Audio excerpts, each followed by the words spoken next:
Hello everyone. आज का जो हमारा टॉपिक है CSIR नेट का स्टैटिस्टिकल पोर्शन का मार्कोव चेन का टॉपिक है। नेट में कम से कम 2 क्वेश्चन और ज़्यादा से ज़्यादा मैंने 3 क्वेश्चन इस टॉपिक में से देखे हैं। काफ़ी आसान टॉपिक है ये। डायरेक्ट क्वेश्चन आपको इसके अंदर दिखेंगे, आपको देख लेना। प्रीवियस पेपर आप अगर खंगालोगे तो उसके अंदर आपको इसके क्वेश्चन, अगर आपको ये टॉपिक अच्छे से आ जाता है तो लगभग क्वेश्चन आप इसके सोल्व कर पाओगे। कुछ एक लेक्चर है, ठीक है, तो इसमें मैं जो भी टर्म्स और जो भी सारी चीज़ों के बारे में बताऊंगा, सिर्फ उतना ही अगर आप कर लेते हो तो आपके मैक्सिमम जितने क्वेश्चन आए हुए हैं, मैं ये कहता हूँ 99% क्वेश्चन आपके अटैम्प्ट हो जाएंगे। ठीक है, मान लो किसी कैंडिडेट का कुछ नेट जो है कुछ मार्जिन से रह जाता है कई बार, तो हो सकता है मेरा ये टॉपिक उसकी बहुत हेल्प करे नेट को क्लियर करवाने में। देखिए, मार्कोव चेन होता क्या है, सबसे पहले उसकी हिस्ट्री के बारे में बात करते हैं। मार्कोव चेन देन किसकी है? आंद्रे मार्कोव था, एक रशियन मैथमेटिशियन था। ठीक है, best known for his work on stochastic processes. Stochastic processes होती क्या, उसके बारे में भी मैं आपको बताऊंगा। ठीक है, उन्हें जो है स्टोकेस्टिक प्रोसेस के काम के लिए सबसे अच्छा माना जाता है। ठीक है, a primary subject of his research later became known as Markov chain. उनकी ये जो प्राइमरी रिसर्च थी, उसके बाद उन्हें उसे क्या नाम दिया गया?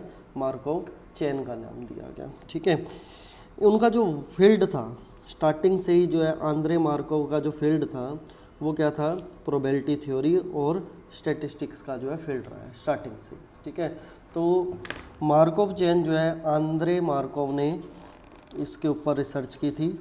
मार्कोव चेन है क्या, या मार्कोव प्रोसेस है क्या? सबसे पहले इसके बारे में बात करें। ठीक है, जो स्टोकेस्टिक बीच में प्रोसेस आई थी, या स्टोकेस्टिक मॉडल कह लो या स्टोकेस्टिक मैट्रिक्स है, उसकी भी डेफिनेशन हमारे पास यहाँ है। सबसे पहले मार्कोव चेन की बात करें, क्या होगा? ए मार्कोव चेन और a Markov process is a stochastic model describing a sequence of possible event in which the probability of each event depends only on the state attained in the previous event। देखो, ये एक तरह की probability है, पहले तो ये बात ध्यान रखें। ठीक है, ये क्या है? एक स्टोकेस्टिक मॉडल है एक तरह का, जिसमें क्या करेंगे हम? पॉसिबल इवेंट को डिस्क्राइब करेंगे। जैसे सपोज करें हमारे पास कोई कॉइन है, तो पॉसिबल इवेंट कौन कौन से हैं? या तो हेड हो सकते हैं या फिर टेल हो सकते हैं। ठीक है, in which the probability of each event, हर एक इवेंट की प्रोबेबिलिटी किस बात पे डिपेंड करेगी? प्रीवियस इवेंट पे डिपेंड करेगी। आपने +2 के अंदर कंडीशनल प्रोबेबिलिटी पढ़ी होगी। ठीक है, कंडीशनल प्रोबेबिलिटी में आप क्या लिखते थे? PA/B। ध्यान होगा, A/B में जो है B जो होता था इवेंट, ऐसा इवेंट होता था जो ऑलरेडी हैपन हो चुका होता था, मतलब उससे हम प्रीवियस इवेंट कह सकते हैं। और एक नए इवेंट A की हम प्रोबेबिलिटी को फाइंड करने की कोशिश कर रहे हैं। तो यही सेम बात इसके अंदर कहना चाह रहे हैं कि कोई भी प्रोबेबिलिटी किसी भी इवेंट की डिपेंड करेगी उसके प्रीवियस इवेंट पे। ठीक है, जैसे A की प्रोबेबिलिटी उसके प्रीवियस इवेंट B पे डिपेंड कर रही है, क्योंकि B ऑलरेडी हैपन हो चुका है।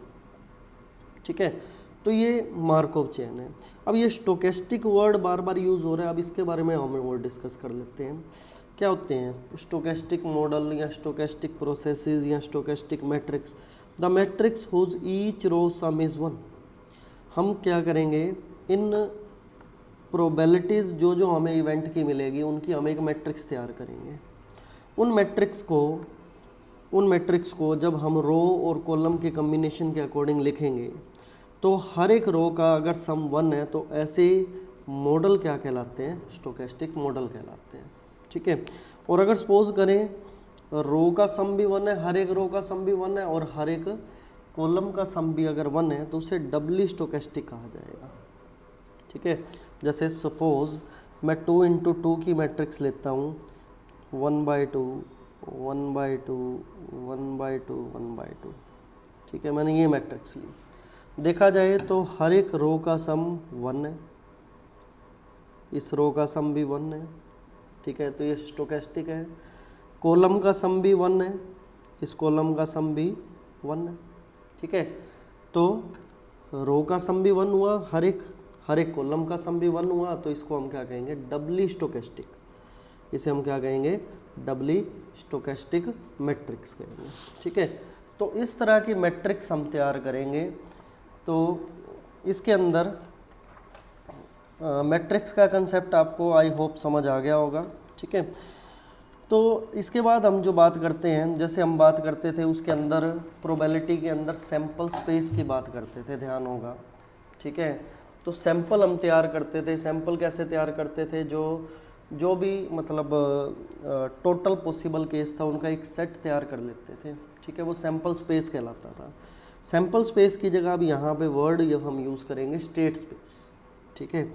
वर्ड उसी से ही लिया गया है, लेकिन जो है मार्कोव चेन में सिर्फ इसका नाम चेंज कर दिया, ठीक है। प्रोसेस या फिर ये कहो कि जो नेम चेंज है लेकिन काम जो है सेम है।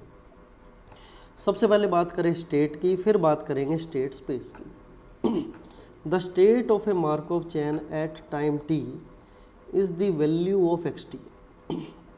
किसी भी मार्कोव चैन की जो स्टेट है किसी भी टाइम t पे xt कहलाएगी। सपोज करें xt इक्वल टू 6 है, तो इसका मतलब क्या होगा कि वो ये कह रहे हैं कि उसकी स्टेट जो है 6 है किसी भी टाइम t पे। मतलब वो जैसे सपोज करें नंबर्स हमारे पास लिखे हुए हैं 1 2 3 4 5, तो किसी भी टाइम t पे वो 5 पे प्रेजेंट है, ठीक है।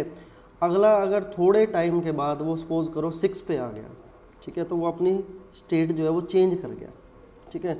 तो कितनी स्टेट स्पेस मतलब जो है स्टेट स्पेस क्या होगा इसका, अगर इन्हीं का अगर हम सेट तैयार कर लें तो वो स्टेट स्पेस बन जाता है। क्या होगा, the state space of a Markov chain S is the set of values for that each xt can take.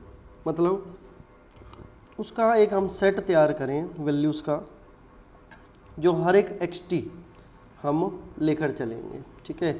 जैसे सपोज करें डाइज के अंदर 6 नंबर्स होते हैं, तो 6 के 6 का सेट अगर हम तैयार करते हैं तो वो स्टेट स्पेस है, ठीक है। इसका रोल क्या है, इसका रोल आपको एग्जाम्पल के अकॉर्डिंग मैं बताऊंगा। सबसे पहले हम मैट्रिक्स बनाना सीखते हैं, या फिर जो है हम ये समझ लो कि इन स्टेट स्पेस के अंदर कोई अगर सपोज करें एलिमेंट चल रहे हैं और किसी भी टाइम t पे अगर वो 4 पे है और कुछ टाइम के बाद अगर 5 पे चला जाए, ठीक है, तो वो कितने स्टेप में गया उसके बारे में हम सीखते हैं, ठीक है। तो इसके अंदर कुछ और टर्म्स है जो आपको धीरे धीरे समझ आएंगी, क्योंकि नया टॉपिक है तो इसका मतलब ये होगा कि इसके अंदर जो है टर्म्स जो है आपको एक बार में ध्यान नहीं रहेंगी। तो इसके लिए मैं एक एक करके जो है पहले टॉपिक बता देता हूँ जो इसके अंदर यूज़ होने वाले हैं। अगर नहीं समझ आए तो वीडियो को थोड़ा सा रिपीट करें, फिर से समझने की कोशिश करें, ठीक है। एक डेफिनेशन और है, one state transition probability. One state का मतलब होता है एक स्टेट अपनी चेंज करना। एक स्टेट का मतलब होता है एक मूव करना, एक स्टेप चलना। वन स्टेप, सॉरी स्टेट नहीं, sorry one step transition probability, एक स्टेप चलेगा, ठीक है। एक स्टेप के बाद पहुंचेगा कहाँ वो देखते हैं, है क्या चीज़ ये। ट्रांजिशन का मतलब होता है एक तरह से दूसरी तरफ ट्रांसफ़र होना उसका, ठीक है। उसकी प्रोबेबिलिटी को चेक करेंगे।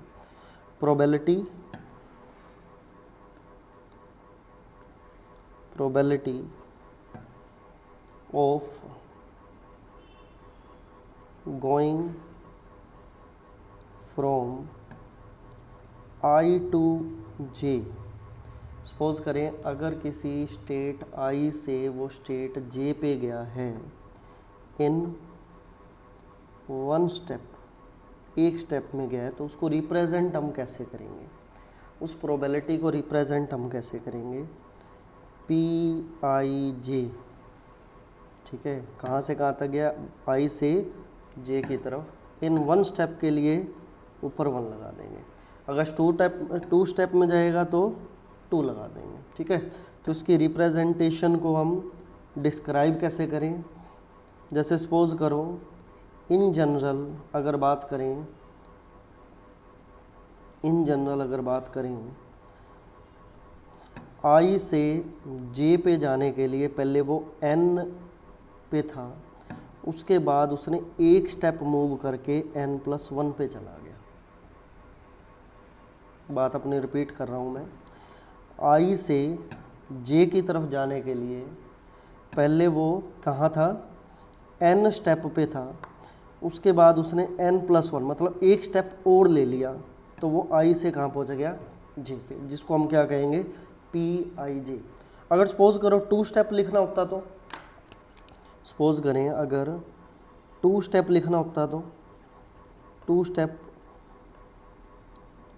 ट्रांजिशन प्रोबेबिलिटी,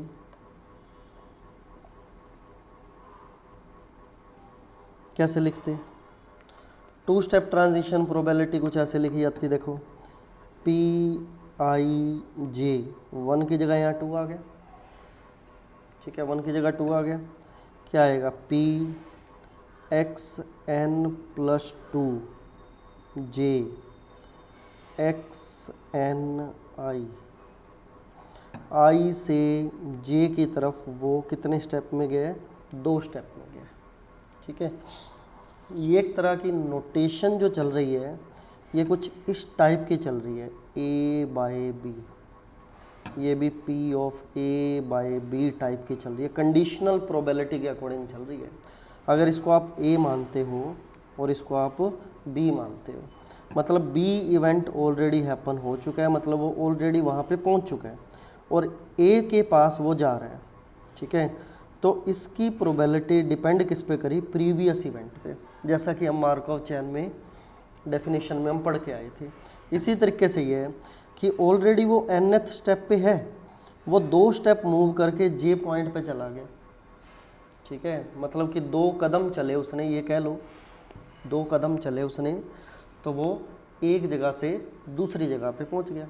जैसे आपके घर के 2 कमरे हैं, ठीक है, घर के 2 कमरे हैं, आप कहते हो कि एक कमरे से दूसरे कमरे की तरफ जाने के लिए वो कितने कदमों में जा रहे हैं। ठीक है, अगर सपोज करो फर्स्ट रूम से सेकंड रूम तक जाने के लिए उसने 10 जो है अपने स्टेप लिए, तो क्या होगा, सपोज करें पहला रूम था ये वाला, ये है दूसरा रूम P12, 10 स्टेप लिए, इसका मतलब पावर 10 होगी, तो क्या लिखा जाएगा, n जनरलाइज टर्म होती है, चाहे टर्म जनरलाइज लिखो चाहे ना लिखो कोई दिक्कत नहीं है। ठीक है, तो j की जगह यहाँ आ गया 2, ठीक है, और यहाँ क्या आ गया 1, एक स्टेप से चला 10 स्टेप में पहुँचा, ये लो कि मतलब वो पहले कमरे में था, एक स्टेप से शुरू होके 10 स्टेप में गया। ठीक है, टोटल 11 आएगा, यहाँ 11 आएगा। ठीक है, 1 प्लस में 10 हो जाएगा, तभी 10 स्टेप चलेगा ना, या फिर यहाँ पे 0 होना चाहिए। ठीक है, या फिर इसको ऐसे लिखो, अगर आपको कन्फ्यूज़न लगती है कि 10 क्यों नहीं आया, क्योंकि एक कदम वो चला नहीं है। ये लो, अब आपको शायद सही लगे लिखना मेरा, अब ये लिखना सही है कि P12 इन 10 स्टेप, एक कमरे से दूसरे कमरे पे जाने के लिए वो 10 कदमों का इस्तेमाल कर रहा है। पहला कदम उसने नहीं चला कि वो वहाँ खड़ा है, तो इसका मतलब वो 0 स्टेप पे है, 10 स्टेप टोटल करने के बाद वो दूसरे कमरे में पहुँच गया। और यहाँ क्या डिफरेंस था, वहाँ वो एक कदम चल चुका है ऑलरेडी।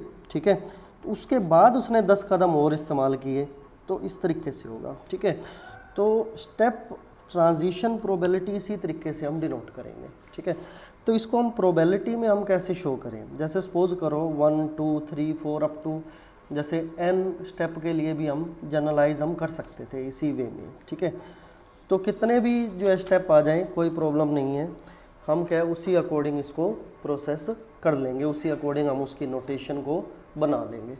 ठीक है, तो ट्रांजिशन प्रोबेबिलिटी मैट्रिक्स क्या होगी? देखो हमने ट्रांजिशन प्रोबेबिलिटी तो सीख ली, कितने स्टेप में कौन सी चीज़ चली वो हमने सीख ली, ठीक है। अब उसको मैट्रिक्स में कैसे तैयार करें? ट्रांजिशन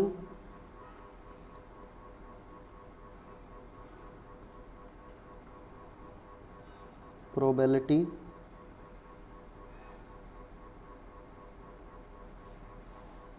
ट्रांजिशन प्रोबेबिलिटी मैट्रिक्स, ठीक है। अगर उसे हम कैपिटल P से डिनोट करें मैट्रिक्स को, तो मैट्रिक्स कुछ ऐसी तैयार होगी।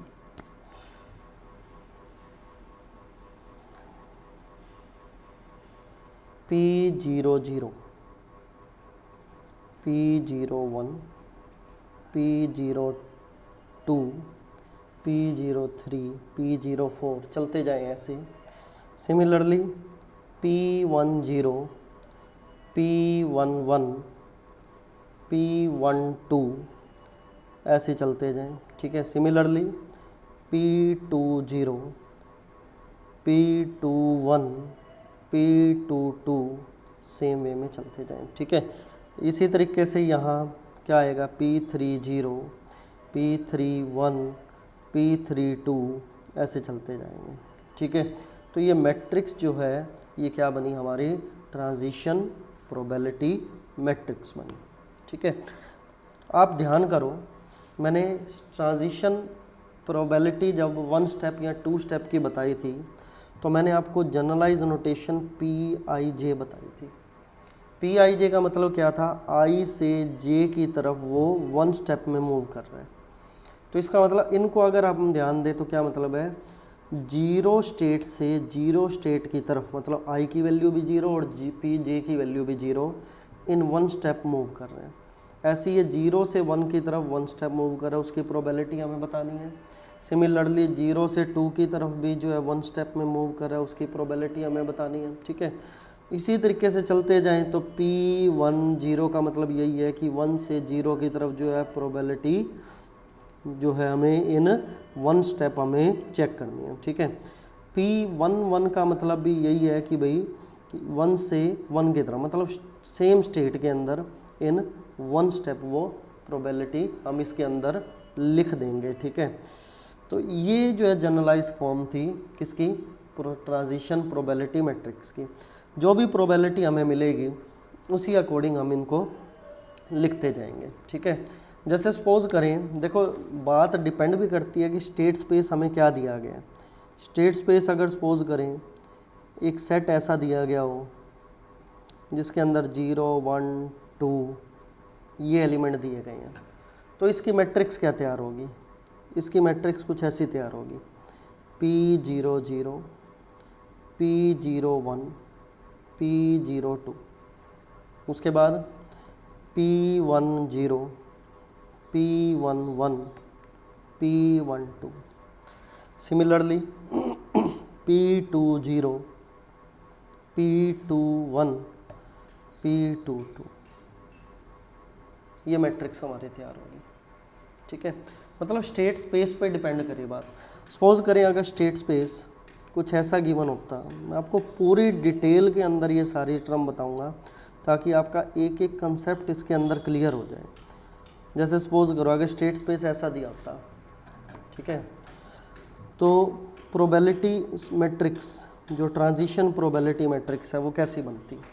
वो कुछ ऐसी बनती। P11, P12, P13, similarly P21, P22, P23, similarly क्या आएगा? P31, P32, P33, ये मैट्रिक्स बनेगी।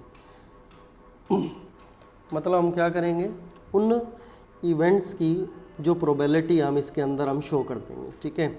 इसको हम PIJ से अगर हम नोटेशन को कंपेयर करें तो आप जान पाओगे कि वो कौन सी स्टेट से किस स्टेट के अंदर जा रहा है, लेकिन ये 1 स्टेप में है, ठीक है। 2 स्टेप में निकालना भी हम सीखेंगे साथ के साथ, ठीक है। साथ के साथ हम सारा कुछ करेंगे इसके अंदर। देखो एक बार मैं आपकी टॉपिक मैंने शुरू किया है, एक एग्जांपल से हम इसको और समझने की कोशिश करते हैं। जैसे सपोज करें, एक एग्जांपल मैं लेकर चलता हूँ। फॉर एग्जांपल, अगर P मैट्रिक्स गिवन होती कुछ ऐसी 1/2 0 1/2 1/3 1/3 1/3 2/3 0 1/3 ये गिवन होती, ठीक है। और स्टेट स्पेस आपको गिवन होता, स्टेट स्पेस सेट गिवन होता क्या 1 2 3 का। तो मैं अगर आपसे ये पूछूं कि P12 की वैल्यू क्या है, तो आपका जवाब क्या होगा? आपका जवाब होगा ये P11 है, ये P12 है, तो P12 क्या आएगा 0। P12 क्या आएगा 0। अगर सपोज करें, अगर मैं ये कहूँ कि P23 की वैल्यू क्या है, तो आपका जवाब क्या होगा? ये वो क्या है 1/3 है, ठीक है। अगर मैं ये कहूँ कि P32 की वैल्यू क्या है, तो आपका जवाब क्या होगा 0। आई होप आपको समझ आ रही होगी कि मार्कोव चेन का एक्चुअल कंसेप्ट मैट्रिक्स से कैसे कनेक्टेड है, ठीक है। अगर सपोज करें इसी एग्जांपल को देखो, ये तो मैं अभी 1 स्टेप में बता रहा हूँ, सारी चीज़, सारी की सारी चीज़ आपको 1 स्टेप में बता रहा हूँ। अगर सपोज करें, अगर इनको 2 स्टेप में करना पड़े, कि अगर हम ये पूछते हैं कि 2 स्टेप में ये कैसे होगा, तो कैसे करेंगे, आपको इसके बारे में डिस्कस करवाता हूँ मैं, करते हैं इसके बारे में। इसी एग्जांपल को मैं फिर से उठाता हूँ, इसी एग्जांपल को मैं फिर से लिखता हूँ। एग्जांपल हमारे पास था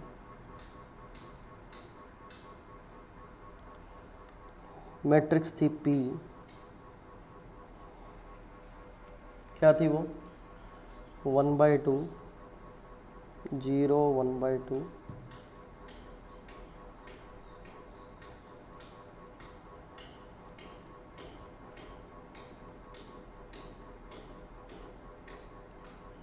ये थी।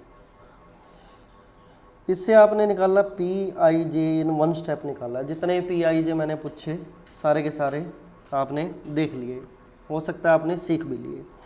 अब सपोज करिए, अगर मैं आपसे पूछता हूँ P2IJ की वैल्यू क्या है। P2IJ का मतलब 2 स्टेप के अंदर अगर कहीं एक स्टेट से दूसरी स्टेट में जाना पड़े, तो आप कैसे निकालोगे, P2 को कैसे निकालोगे? तो उसके लिए क्या करना है, सबसे पहले आपको P2 ही फाइंड करना है। मतलब मैट्रिक्स की उसी मैट्रिक्स से मल्टीप्लाई आपने करनी है।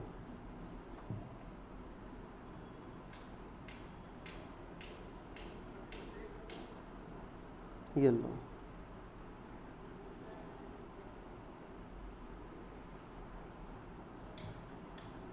अगर मल्टीप्लाई करें, +2 का कंसेप्ट है, मैं जानता हूँ आप मल्टीप्लाई कर लोगे। मैं डायरेक्ट लिखता हूँ इसको सोल्व करने के बाद, वीडियो में टाइम लगेगा इसी वजह से, ठीक है। अगर देखा जाए तो क्या होगा, वैसे मैट्रिक्स में नोटेशन क्या बनेगी, अब ये भी देखो। स्टेट स्पेस क्या था, पहले तो ये ध्यान दो। स्टेट स्पेस हमारे पास था, जो मैंने लिया था 1 2 3 का, ठीक है। तो इसके बाद स्टेट स्पेस के अकॉर्डिंग मैट्रिक्स के एलिमेंट कैसे शो होंगे। पहले क्या लिखते थे हम, P11 लिखते थे ना।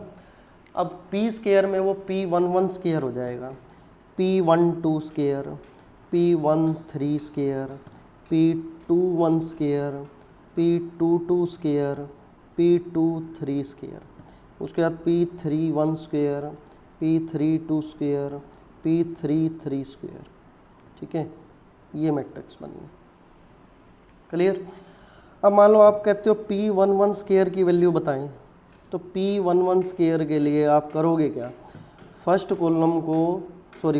को फर्स्ट कॉलम से मल्टीप्लाई करोगे, ठीक है। तो आपका जवाब क्या होगा, इसको इससे मल्टीप्लाई करें तो 1/2 इंटू 1/2 1/4, इसको इससे किया 0, फिर इसको इससे किया तो 2 से 2 कैंसिल हो जाएगा विच इज़ 1/3, क्या रहा 12 एलसीएम आ गया, तो ये हो गया 3 + 4, तो ये हो गया 7/12।